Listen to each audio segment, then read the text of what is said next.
Hello, Acho. Let's read our question first. A projectile is fired horizontally with a velocity of 98 meter per second from the top of a hill 490 meter high. Find first the time taken to reach the ground. While we had to take the value of g as 9.8 meter per second square. So according to question यहाँ पर क्या हो रहा है कि let suppose कि इस तरीके से ये हाइट है, ठीक है ना। यहाँ से एक प्रोजेक्टाइल को क्या किया जाता है, हॉरिजेंटली फायर किया जाता है। सो ऑब्वियसली वो इस तरीके से पैराबोलिक पाथ कर कर हॉरिजेंटल जो सरफेस है उस पर यहाँ पर रीच कर जाएगा। सो लेट्स से कि इस पॉइंट पर रीच कर जाता है। सो उसकी जो इनिशियल वेलोसिटी है जिसके द्वारा उसको हॉरिजॉन्टल फायर किया गया है वो 98 मीटर पर सेकंड की इक्वल है। और ये जो हाइट ऑफ द हिल है वो कितनी दे रखा है, 980 मीटर की equal.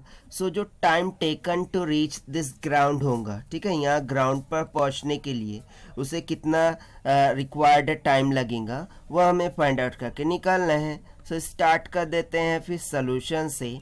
But before of it, let's talk about the key concept which we are going to use here for this question.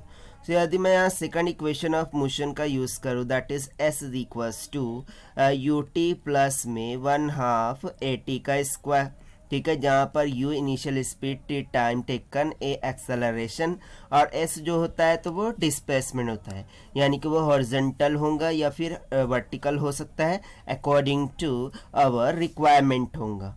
Right now if you see that, so यदि मैं यहाँ पर देखूँ सो उसको हॉरिजेंटली फायर किया गया है, बट बेसिकली ये विथ रिस्पेक्ट टू हॉरिजेंटल, ठीक है ना, कुछ ना कुछ तो एंगल बना रहा होगा। लेट्स से के थीटा एंगल बना रहा है। सो उसके अकॉर्डिंग उसके दो कंपोनेंट हो जाएंगे, ठीक है, एक कंपोनेंट हो जाएगा हॉरिजॉन्टल कंपोनेंट और एक हो जाएगा वर्टिकल कंपोनेंट। बट जैसा कि इसको हॉरिजॉन्टली छोड़ा जा रहा है सो इसके पास सिर्फ और सिर्फ एक हॉरिजॉन्टल कंपोनेंट ऑफ वेलोसिटी होगा। So by using the equation s is equals to u t plus में 1/2 at का स्क्वायर, हम यहाँ पर सिंपली क्या लिख सकते हैं कि देखिए ये हाइट से छोड़ा जा रहा है। सो यदि ऊपर की तरफ जाए हम तो डिस्टेंस पॉजिटिव होगा, बट ये डाउनवर्ड डायरेक्शन में जा रहा है तो distance negative. So vertical distance यहाँ पर क्या हो जाएगा, -490 मीटर की equal, that would be equals to, और यहाँ पर वर्टिकल कंपोनेंट ऑफ वेलोसिटी आ रहा होगा।